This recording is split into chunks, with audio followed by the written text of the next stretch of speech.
I'm Joseph Blank. This is a Habitat Humanity house, and I'm being interviewed because I'm a Habitat house owner. My boys needed a place, and I needed a place, and we had just lost their mother, and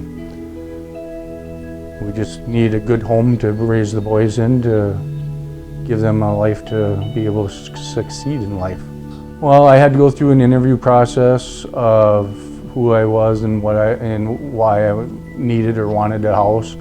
They asked if I'd be interested in being able to come in this house, and when I looked at it, I was like, yeah, it's fine. What's kind of unique is I'm basically right back in the neighborhood I grew up in. 3 blocks down and a house down here is where I grew up. Well, the sad part is in 1986, I injured my back on a job. I used to be a machinist, auto machinist, where I grind crankshafts and whatnot. In fact, the crankshaft grinding machine is how I hurt my back. So I ended up going to see a doctor, and I had to have back surgery then. And right now I'm at my 5th back surgery about 9-10 months ago. And I actually, for the first time since 1986, I have no low back pain. In 1988, my wife, she was the first female they ever did a dual transplant of a kidney and pancreas. She had many complications. She was in the hospital for 3 months because of it. And for some reason in '92, her kidney was going to hell again, to where she was going to lose her kidney and have problems. And I was friends, and they say that non-relatives can donate. I'd be willing to donate if I could help you. I have no problem with that. I ended up being a minimum match, so I donated a kidney to her in '92. When I donated the kidney to her, a week before I donated the kidney to her, I proposed to her. And we got married a year later, just so everybody knows. An hour after I donated the kidney to her, there was something wrong with my existing kidney. Several years later, I had to have a kidney transplant myself. Our first son was born.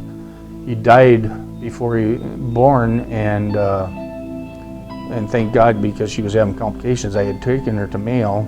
The doctor yells out, "Who's got the smallest hands?" And this nurse runs up and she grabs her, or puts her hand up into my wife's womb and pulsates the baby back to life in the womb. It probably was maybe 20 minutes, half hour after everybody was gone, the alarm goes off again. I'm sorry, I have a hard time with this part. The alarm goes off again, the baby dies again. Doctors and nurses, they're going to do emergency C-section this time, and I can't go in there because of the emergency situation. So I'm standing at the end of the hall.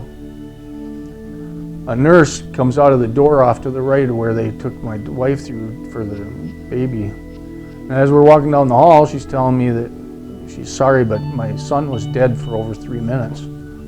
Explaining to me that that would be some brain damage where he could have learning abilities, or maybe even stuff for walking or whatever. She was going into a lot of details.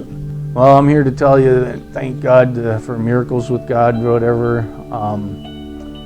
That boy 3 years ago graduated from college with 2 degrees in psychology with 4 extras. A year ago got his business and management master's degree, and so they were wrong about all that, thank God. With everything I've gone through, and with her and myself, and getting in the situation where even when I got the house, I was on disability and whatnot because of all my own medical problems that I've had for many years.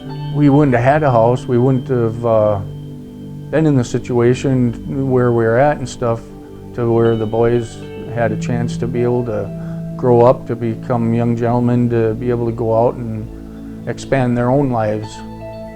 It's phenomenal that we were able to do all that, because we were able to bring them up in a house and not have to move around all the time. One thing I gotta say is Habitat, the whole time, they're always checking in on you when you first start here.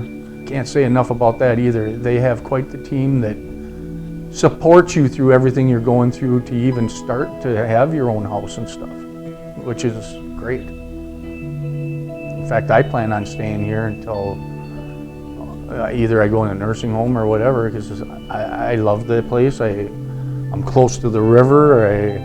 I go fishing all the time. I'm out on the river with the boat, or out on the ice like this time of year fishing. In fact, Sunday I caught a 12-inch bluegill, which is a huge bluegill. I can't say enough on all the different people that volunteer and donate their time and money or whatever into this organization, because there's no way to say there's any way to lose in Habitat, in my opinion. I love Habitat for what they stand for what they do for people, giving us a chance like myself to be able to have a roof over our heads that we can afford to live in, being able to see my kids be happy and expand in life from that, because being able to not have to struggle as hard, I guess is a good way to put it. And kind of another way to put it too is we started our life over then, and it ended up being